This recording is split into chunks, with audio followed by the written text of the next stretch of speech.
Ngasisu mahausagunna Sanalebag Story Collection na mayamgidamak nungairaba Phunga Wari ama puduna lakjari. Wari asigi maming na Manemdo Hingchabido. Wari asibu thabirakpa na Nungshi Haobijam. Thaina mamangay ngalingay matamda khul amada macha mamaubo khando naiba matay manaw anikak layrami. Sanazawo matay manaw do macha atomba adutabu lining oirami. Aduga macha ahanga yaimaga makoy gi loinabising makoybuna mitok kumna khalami. Noong maginamita ka na sulay tabatanjada may matam na mapuriba sanazaw badawan sinduna. Makoy pa mo ay hoy bulaw hingkol si nasa ahanga yaimaga si matam kayam kuina punna laikhi si hairibano. Mama isa atomba nupi angang thijriba phawbadi asum laikhi sine. Aidi makoyga sumpun base pamdrabani ne. Makoygi pibam thokpa khara pithoklaga mai magi tongana laikhrasanu haisida lei.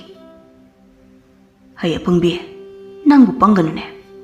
Makoyna kanna suwan nom halaga makoyna tasinba mayamduna aikoyna nungaina lainaba tawgadabani ne.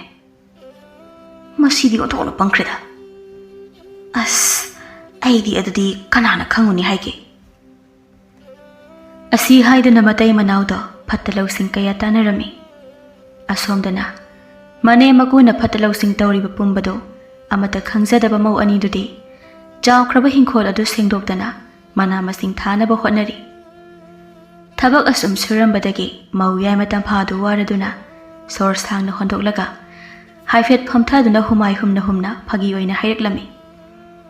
Iche akhoi anina asukwana napi singna singse phandoklaga hensang mana tharaba kanda akhoi gi saruk yaude kaina haireklabadi akhoi ani di longna tani ko. Angobina inaw adumna hainu he nangna haido ima pabo hoina takhraga nungai roi amuk thabak tawningdadana narina ta tawri boy khanki tawri bani. Isia nanaw nupasu adumna hekta hai isia so somna hekta hai.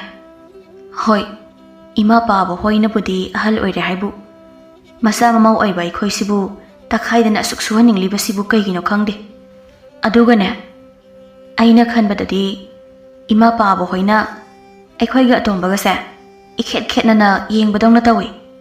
Ihe makhoi dina ahal oiraklabanina pangal halaklabanina masa mamau oiba ichel phariba ikhoida aduk thaudaba haise mahausani. Aduga akhoi atombana atol atang oibanina ima hoinasu khara ke thokna luna tawjabani. Asida nangsu wakhal thoina nungaitaba tawnuda. Asamna angawbina tamphaba themjanbi batagi tamina masu laikhirami. Nakal amaromdana sana zawbagi masanapa atomba sana tombadudi mama mapana mana hai makhayaba aduda mayambung matay masing aduna wana sujaraga tansiliba seldo ningai tawduna namduna lawthoraklaga mataw mayam adugi mamangda futani tawduna sel tabul adu ulaga uridana aigi ngarang aina purake haiba seldo puriatu thombana itaw nangdi naraiba fae nangna haida nagi namana pan hekdapi aikoi gidi upai leiti hairi ngarang digi taknababu lupa phau piu yade ngaksida thori thuraga thori yalani haina phau dhap torabani adu phau piu yade. Adugi hairadi noisa aiga tinaba phanglambasa naraiba onthokna farabani aiga tinaramdradi noisa uchek mayang kangbadona mapina pusalakpa ngaibada khara kanglaga khangbado adumaina khangdojani ko. Thanina haisina dinangse akhoi mayamgi mapi tarine. Hoine aduna boina haike ilo haise. Asi haina sanatomba sel mayamdo masing thiba saduna mi usitaba khuno amanoklami. Magi aduguma matawduda matawsingi wakhanda mase sel khara paiba sida karimata haidabani ko adu natradi fola totpadawna totpa yabani se. Asi khana sanatombagi mataw ayambana magi mamangda noksinarabasu matungdadi mabu phuningba ngakta oina tawrami. Namit adugi namidangdo thengjalakla phawbada sanatombadu hanjalaktaba aduda mama mapa anidudi pakhatpana loirami. Me matumina phamduna laiba ngamda Machanupa ahanga yaimaga tanaba khonjeldu kalapna. Hai asauba, yaima, nakhoi ani tabro. Aina kauri starabadi amukta tholaunya. Asaubaga yaimaga do mamana kaubudu tabada makhoi gi kadagi prapap tholaktuna. Achaubana. Ima, akhoi bu kauri bu kari lerage. Hai, nanau nipa tombado hauji phawba hanjilaktrinya. Nakhoi ani bo sai phawbadang yenglusonya. Ima bu lefam khangdre mi. Yaimana. Masi ngangsinane. Thengna mamna satho khodo kanu haise. Sunga yadibu. Ngahangdana leirannunya amukta chalune noibo. Achaubana. Hoise. Yaima. Ngahangdana leiranu. Lao. Hoi. Asi haina machin manau anido manau nipa atombado hanjilaktaba lambi lamjauda leibra haina yengba thokhirami. Tanjaduda asomda chakhumda chak thongliba mau anido chak thiba loiraga mau ahal angaubina manau nipido sinduna. Inau nang saksi changlamo ai ima hoi makhoi ta hoido amta hairukige. Tampha masegi wada tabada phagi oina. Ise nanau nipa so haiba kauramni ko. Is Magi nupati hairakti na pakhali maline. Ho hairamge. Noksina phagi tawbanida. Aisu khangida. Ise na hairamne haibabudi. Ho aisu khange inau na haidu phagi ne haiba. Aduna bo aisu mapa sana khumlinidana. Ai amukta mayam si kaurukige ko. Asi haina angaubi nokmi mayamda chakpau piba thokhirami. Tampha sumasina thokhiba duda nokmi tawduna yenglaga lehaurami. Angaubi lamyaida manau nupi hoigi kada changlaga manau nupa yaimada hana haige haina changlakpada manau nupa yaimadu makhoigi kada leiramdaba duda ingangakna lamyai adonu tholaklami. Mana imung lamyai yorakpada manemga makugana ipa pakhana leirambada ubada masu pakhana. Ima, baba, kari tawba yaurage ipa pakhana riba sibo. Ho nanau nipa atombado hauji phawba hanjilaktrinya. Karaida kanagida laikhrabano khangdi aduginine. Haima, madi hauji phawba kaida lairibazano. Ado ima, baba, inauna chak thibasu loiramlani. Chak thangdoklamani charasira haina. Ho no isagi su charo. Aidi isa tomba laklaga punna charage. Angaubi manemgi mawang matawduda khitangdi nungairamde. Adubu ma kaisu haidutamina. Mamai leksilaga changkhige tawrami. Matamduda sanajawbadi mamit na yengbada mamaugi maithongdu ubada mamaudu nungai kiroi khana haifet khawdemlaga.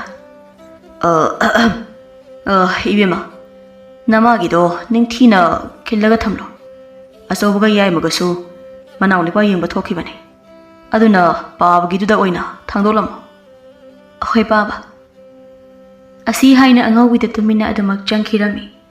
Sanajawba mamau nupina sakhum changkhraba kanda Magi nupido silaga chaibai kariboy. Hai mama, nang asu pangliba sibu karigino ha. Aina kaidawkhrabagi makhoi babungna aingonda asidaga chairakliba. Hai, nachana mausing sigi mamangda. Isa atombani hena nungsiba manba matawdu ulabadi makhoi su nungai khiroine. Adun nangna phani yaningdaba leira phawbada atappa nungsiba wahina moibu sisinanabu hotnagadabani. Masidi pangi hairdi saurakani tawriba. Singjadida laima. Asi haina sanajawbana magi nupido singo haibagi mawongda makokta haibe makhotuna kak ilamlaga chak chaba changkhirami. Mema mapuroi bana nganglam saklamliba mayamaduda sauna machindo khajik paithoglaga. Ho aikhoidi apang binina kanana khangnege. Karimade khangjalakjaba nate. Aigi haibu hayeng wai aikhoina ahal oiraklaba kanda yopi thakbi dauba isa atombadana khari hena adumak luna tawni. Wa haibu sita loire. Asi hairaga memado paithoglaga phamduna leirami. Ngai haki tungdadi sanajawbado chak chaba loiraga thoglakla phawbada machasing ado amata hanjinaraklamdaba aduda magi nupido oina onsilaga. Hai mama, nasasingdubo amata hanjilaktribra. Hoine makhoi mapa isa atombadubo kari tawrabajano khangdimi. Masinane yumda mama aina thawai waramgani haibase masasidane wakal amatta phawba khandabra karino khangde. Yari taningdreko nangi isawdo. Mayamba aniduga thengnaraga maraina hanjilaklani.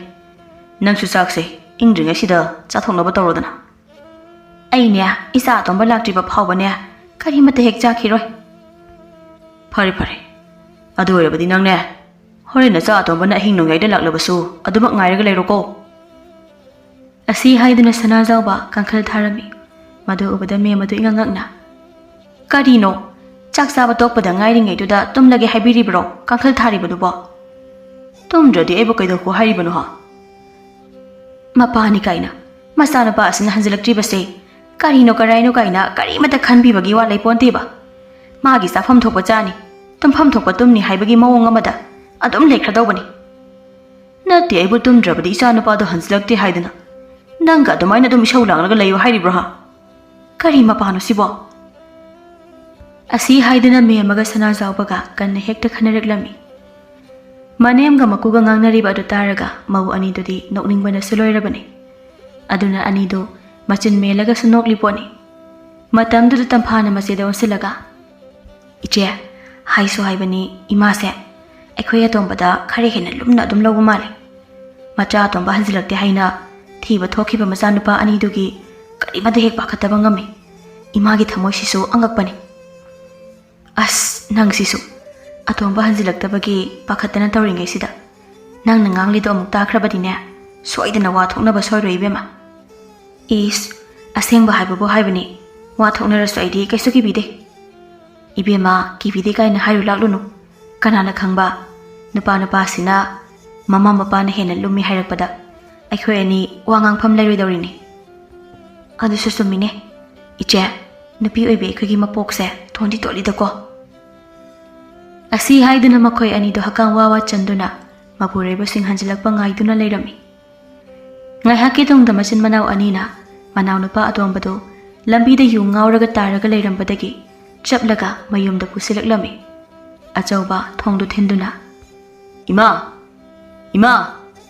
nupi thong samta hangune mi mama sanupa hanna kaubudu taraduna khonjal kalapna oh tare ima hanglage asi haiduna mi ama phamlambadagi phuk hawgatuna thong hangbani haina thokirami somda sakhumda oiramba mau ani dudi thong hangbagi makhol tabadada mamit mana khangsing singduna tamphana ise makhoi ta hoi la amaline lao hai pe tholaga yenglusi hoi che lao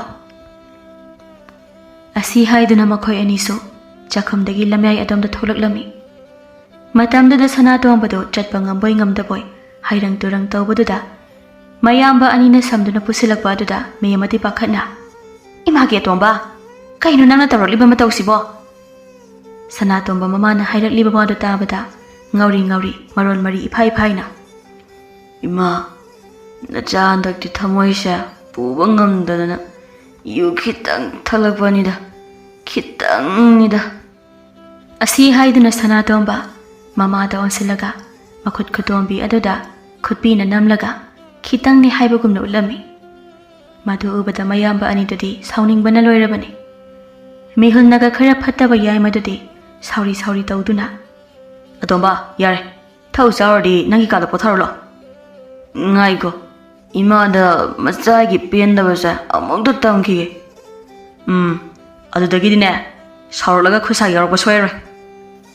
Sana tomba mayamba yaimana chumnatagi thap tawrakpadani. Adubu mana hena mata toksinaduna pesinaduna. Ima, aikhute yaise. Aina haidro. Hanaga manadrabani. Nupi thikibadagi manau aigi waga tabidretu aina haiba thajadadaina yaima manau nupana aduna tawsinaba aduda hena sauninglaktuna phingana makhutu thangalaga atomba nang haidu kaino ha angang na kaigino aduguma oida pada bawa mayamdo ima hoida tamjulido ha aduguma wa mayam haijilidu kaigino ba achobana yaiba Asi haiduna asawbana manawna pa yaimagi thangalakliba makhutu pharami matamdu phawbada sanatomba adumak toksinaduna ima tu tayaina hojikta su engonda phudo wit tawridu uriduna imagi atomba isagi damakta ima lairibasidi achawbana ima amukta tapthako atomba chalo nakso nangi kada pothawro chalo ima tu Tay ay dagi hentok na tasawso. Mana hoy giwa amada tabidreto. Asi haiduna sanatomba kapu kapo laubu laubu tauruklami. Machanupa atombana tauriba mayamdu sanajawbasu phamungda leiribadu loina taribani. Adubu mana karisu tadaba saduna tumsinaraga adumak leirami. Me amadi machanupa atombana kappa laubu taurakpa aduda pakhatna macha atombagi manakta changsinduna. Hai atomba nangbu amda tapthau kaidauge. Haujiksin namidang oirabani. Napane tumba changkhrabani. Napana hawelaglabadi nangbu namdo tatpa makhai phubi batari ni nangbo. Sanatomba mamana ngangli saklidu amata taramde. Mana thokpa ama adumak hairaklami. Ima si yauna najagi wa tabidraba natro. Phai phai. Masi pumbaze yum sidam mawoin lakliba itai mani thawan mane. Sanatomba na mari makhong sungsam samnadaba wadu hairakpada mau ani dadi ngakna yengnarami. Yai madi manawgi matauda mana tumina taksinaduna khanglaga leiba ngamdabana manaw bulengjum pairaga taplawna thangatlaga. Kaino nang haido? Ha? Angang nang ne. Ima baba. Mayamsina kethokna loinabasida nang naw chawba ma yawrini ha. Achawbana Ngai khoi khoi yai ma. Taptha khoni nangbo. Angang na pangangang laga wakal taraba nang na karigino aduk sauribudu. Taso angang ni na mana hai ke sum tawbasida mase naw yamna sawre. Haujing ne matam leiring asida wara hawdadi mairik bidagi maijawbi hawi haina nongmadi soidani imungsa kangkhong saiba soiradamni. Masi asi haina yaimado manaw nupada amuk phuge haina makut thangalaklami. Matamdudasu achawbana manaw nupa yaimagi makhutu adumak pharami.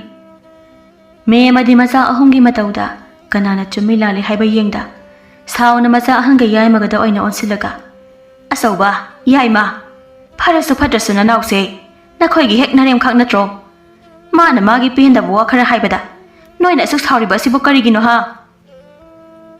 Ngasai makhai sauramdaba tapthaba ingthabadana masaruk oiramba achawbado mama ibemagi wahai adudadi khangba ngambagi pallan khraba mali. Ma pendaba waroba khonthangda Ima na atombabu yai mai khweni dagi hena lumna lawi haiba nasa su khangi. Madu khangla fawbada mana atolatang oibagi ima oina khare hena nungshi jabani haina khandolaga asuk kuibase nasawa amata haidana lakpane. Adubu imagi mana na yengba ngamdaba miyeng asimadi nasa khara warawi.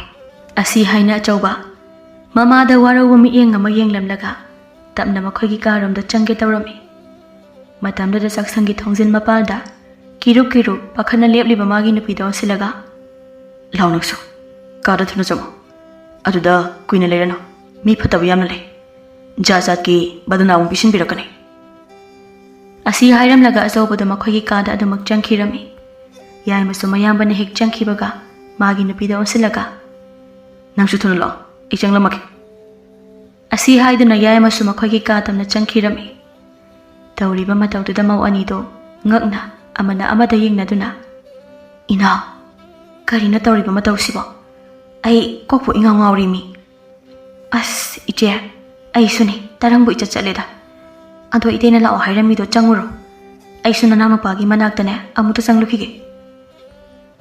Haina ringai talaktuda yaimana makhoigi kadagi khonjal kalapna hai nangbo ine lao hairdi koklakpa yadro. Tampa mapure bana sarup nawa hairakpa da pakhana ho lai ai jare asi haiduna tampa do mache da masu chango haibagumna ingit tawramlaga makhoigi ka da changkhirami. Angawi su mapure bana kari hairakpa khana pakhana makhoigi ka da changkhirami. Tawriba matawda da memadi sauning bana mapum thitpa haido oirami. Tasengna madi masamamo makhoi marina chumgera langera makhoina haibada illaga da haraujabani. Adubu namituda itha thajadana machanapa anina magi watabidaba aduda magidi khwaidagi sauningba haido oikhibani. Tanjaduda sanatomba do ngauri ima aina haidra ikoi tasogate yaigaja magi nupina loina semjingrabani aduna ikoigi wa amata tabiroidabani haidana nachaina haiba wasi imana sungta thajabidabani semjinge semjinkhrarsanu kaisu khanbide ꯑꯩꯈꯣꯏꯒꯤꯗꯤ ꯏꯆꯥ ꯑꯇꯣꯝꯕ ꯂꯩꯔꯤꯕꯁꯤꯗꯤ ꯏꯆꯥ ꯑꯇꯣꯝꯕꯕꯨ ꯀꯩꯁꯨ ꯇꯧꯗ꯭ꯔꯗꯤ ꯌꯥꯔꯦ. ꯑꯁꯣꯝꯗ ꯐꯃꯨꯡꯗ ꯍꯤꯞꯂꯤꯕ ꯁꯅꯥꯖꯥꯎꯕꯁꯨ ꯃꯃꯥ ꯃꯆꯥꯅ ꯁꯥꯟꯅꯔꯤꯕ ꯋꯥꯔꯤꯗꯨ ꯇꯥꯔꯒ makhol thopta mapukningdadi adumak noklami. Mathanggi ayukta nong hek nganbaga me amana mamau anida tongan chanaba chakhum pundanaba wa hairami. Mamau anido Manemda adunadi tawgumsi pendaba phana leirabasu makhoibu warak watembiyu haina phanak kanna haijarami. Adubu me amana macha atombagi wada thajaduna masa mamau marido magi thokpa tongan charo haina inthoklami. Aduna tawba aduda upai leita makhoi marisu magi thokpa tongan chanarami. Tongan chanaba adu phawba pendraduna machanapa anigini haina sizinadabi leiba lamlem oina leiba apikpa yumpham adu khak thunglami. Tawriba matawda tamphadi pendana ise aidi haijabaduni aikhoina wana honaraga mahai charamdaida tanthokpirakani haina haujikti aina haibadu makhek thokle. Ina toklo yare taibang sema mapu mana loina uribani kanana lali kanana chumi haido mapugi nongdam yenglasi. Asi haiduna angawbina tamphabu themjinbirami. Asumna makhoi maridu pendaba kaya leirabasu adumak tumina khangjilami. Somdana sanatombana mama mapa anida moithem tawraga magi lau hingkhol saruktu machet yolaga yuthaksel oina hulami. Adumna tawbada laiba yum adu khak ngaisilaklami. Adugi sumathakta leptana yudu thaklakpana masadu kaina thangdadi napu kabi naraklami. Matamdudadi me madu machanupa ahanga yai magada macha atomba adubu layengbiyu haina haijaraklami. Makhoi anisu pharasu phatrabasu manaw kuwanina maiba maibi koisen chendana manaw bu layengna bahonarami. Adumna tawbadagi sanatombasu tamna phagalaklami. Masadu sidawgi naruba aduna wakhal laktuna mayamba matai masingda lale haina haijarami. Sanajawba matai manawsu makhoina masa mamawsingbu manana yengba ngamludaba adu aranba wakhani khanglaktuna masa mamuk pumnamak manana yengduna nungaina pankhirami.